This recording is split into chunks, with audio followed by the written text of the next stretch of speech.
না তো গলায় দড়ি দিতে বলো, আর না হলে বিষ আনতে বলো। বিষ তো ফ্রি পয়সায় পাওয়া যাচ্ছে। রেখা তো ও গরু লাভাচ্ছে, কোন আক্কেলে ও খাওয়া দিতে পারবে? এককাল গোবর ফেলতে পারবে?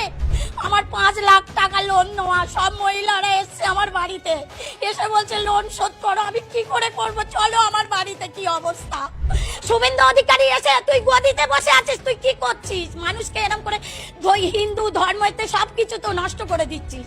আমাদের ঈদটা করতে দিক, আমরা গরুগুলো বিক্রি করি, কিছুটা দিলে অন্তত মুক্ত হই। মুসলিম বা তারাও হিন্দু, তারা তো মিশছে একসাথে, আমরা তো একসাথে আছি। তারা কোনোদিন দেনদারি করেনি কি কারু আমাদের গলা ধাক্কান দিইনি।